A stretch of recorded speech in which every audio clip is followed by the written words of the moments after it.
Thoracic duct features. It is the largest lymphatic vessel in the body. It extends from upper part of abdomen to lower part of the neck, crossing the posterior and superior parts of the mediastinum. It is 45 centimeters or 18 inches long. It has a beaded appearance because of presence of many valves in its lumen. Diagram: esophagus, azygous vein, cisterna chyli, hemizygous vein, axillary hemizygous vein, descending thoracic aorta, left subclavian vein, thoracic duct, left internal jugular vein. Course: it begins as a continuation of upper end of cisterna chyli near lower border of T12 vertebra. It enters thorax via aortic opening of diaphragm. It ascends via posterior mediastinum from T12 to T5, crosses from right to left side, courses via superior mediastinum along esophagus and reaches neck. In neck, it arches laterally at level of C7 vertebra. Finally ascends in front of first part of left subclavian artery and ends by opening into angle of junction between the left subclavian and left internal jugular vein.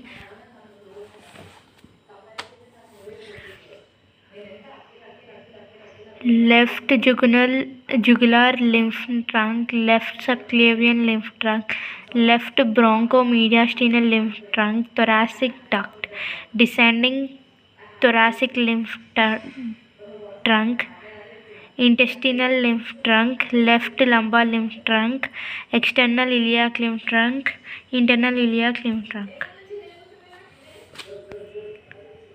Relations: at the aortic opening of the diaphragm, anteriorly diaphragm, posteriorly vertebral column, to the right azygous, to the left aorta. In posterior mediastinum, anteriorly diaphragm, esophagus, right pleural recesses. Posteriorly vertebral column, right posterior intercostal arteries, terminal parts of hemizygous veins. To the right azygous vein, to the left descending thoracic aorta.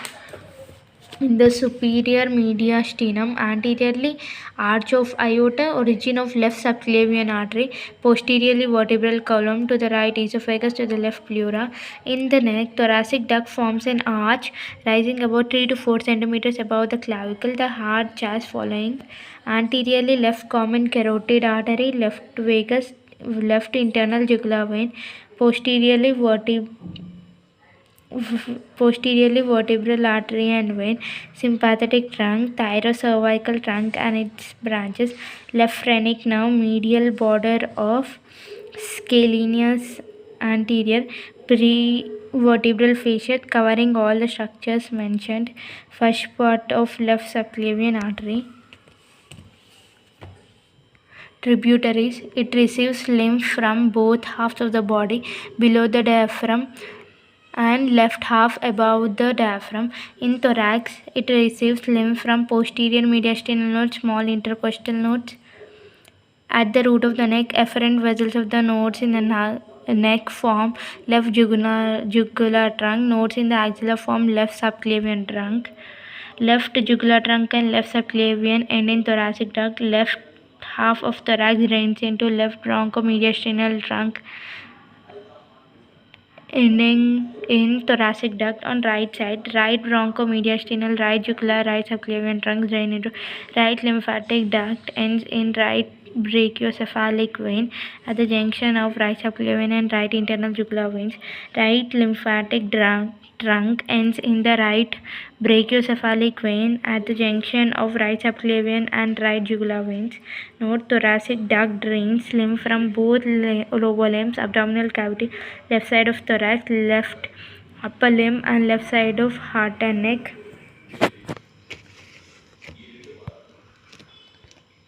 Surface marking of thoracic duct: it is marked by joining following points: at point 2 centimeters above the transpyloric plane, slightly to the right of median plane.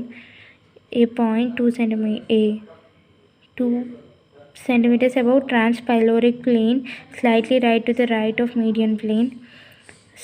A second point 2 centimeters to the right of median plane below manubriosternal angle. Third point crosses to the left side at the same level. At fourth point 2.5 centimeters above the left clavicle, 2 centimeters from the median plane. Fifth point just above the sternal angle, 1.3 centimeters to the left of median plane.